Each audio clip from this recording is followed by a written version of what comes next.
As I speak to you, though, I want to divert from my usual pep rally speech, which I oftentimes give, to instead talk with you about the incredible difference that you individually can make in your state. And you are doing that right now just by being here, of course, and being involved with Maine Policy Institute.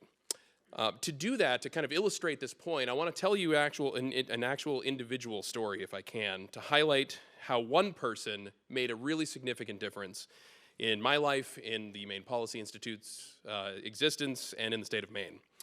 In July of last year, we unexpectedly lost a very dear friend of ours, Susan Hamill, who was one of the most remarkable people that I have ever met. She's also one of those difference makers I'm referring to. Susan was a person who was known to many of you here today, if not most of you. She had a phenomenally interesting life, as I think most people know. Began her career in Washington, D.C., where she actually worked for the Republican National Committee for a time. She also worked for the U.S. Chamber of Commerce. But she ultimately moved back to the state of Maine back in 1984 to join her father as executive vice president of the family business, where she actually stayed for nearly 40 years. She was an incredibly selfless person, generously giving her time to a number of civic organizations and campaigns. She was active in state and local politics. She was absolutely loved being involved in making a difference in our communities and in our state. I first met her about this time 9 years ago, just after I was hired, when I learned that she served on our development committee.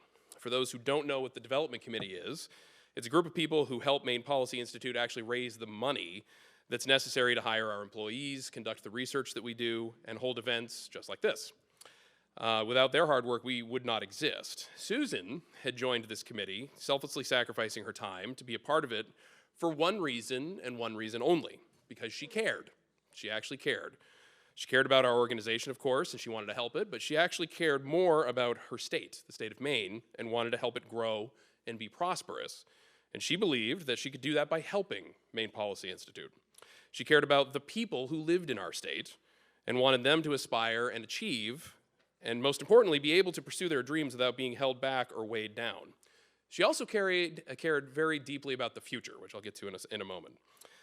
I learned very quickly that she was a formidable woman who was not only intelligent and thoughtful, but also completely unafraid to share her opinion. The first time I actually had a phone conversation with her, I was unprepared. Nobody actually briefed me on this. The first time I had that phone conversation with her, I got an earful about all of the things that she thought we were not doing well, and all of the things that we, and by that I mean I, could do to make it better. It wasn't the last time I had a conversation like that with her. I was on the receiving end of many such phone calls. The funny thing about that initial conversation, though, and all of the conversations that happened afterwards with her, was that she was nearly always right about what she was complaining about when she talked to me. And not only was she right and delivering sometimes difficult medicine, but she also never failed to follow up those critiques and those things that she had for constructive criticism with a kind word and genuine encouragement. She really meant that too. To put it another way, I've never really received that kind of honest feedback, sometimes uncomfortable feedback from somebody, and I didn't really understand how much I needed it until I was getting it from her. I've also, at the same time, never been so generously complimented and supported also. They were happening at the same time, which is always the funny thing to me.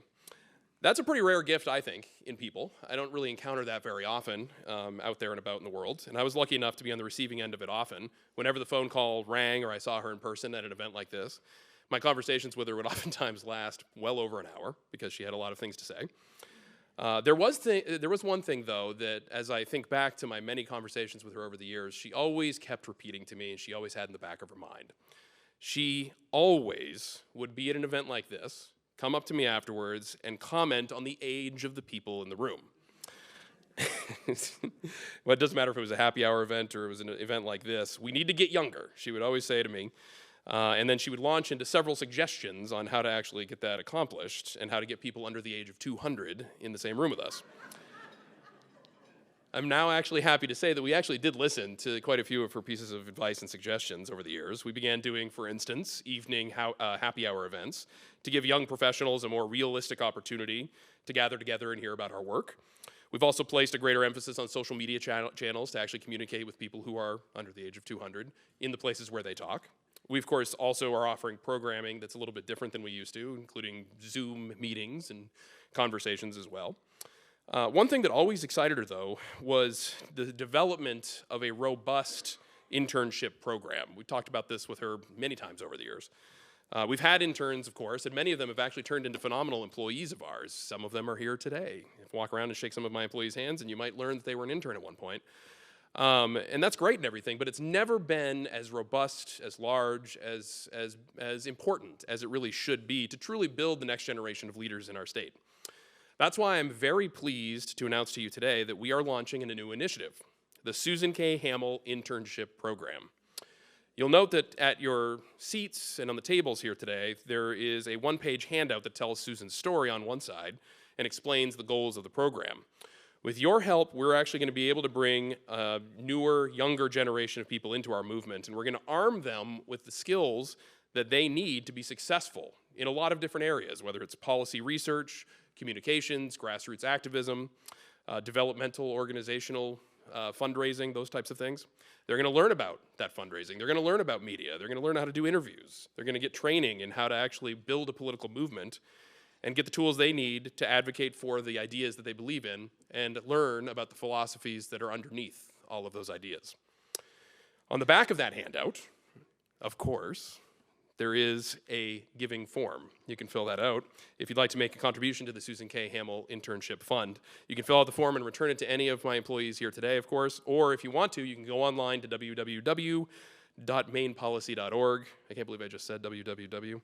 You can give the gift online. In the comments section, just leave a little note that says this is intended to be for the Susan K. Hamill Internship Program, and we'll make sure it's devoted specifically to that. It's our intention that this thing is going to actually raise significant amounts of money, and we're going to be able to double, triple, quadruple, or more the number of interns we're able to serve, pay them a little more, keep them a little longer, and get them into the pipeline of our movement. So whatever you're able to give makes a massive difference, and it allows us to bring more young people into the Maine Policy Institute family, which will mean that we can make a more meaningful, long-lasting difference on the state of Maine and the country. It's our belief that cultivating the future of this program is the best way to honor Susan's legacy, and I want to thank all of you who are here that can help support that. I'm sure that if she were here, she would be very, very proud to see that.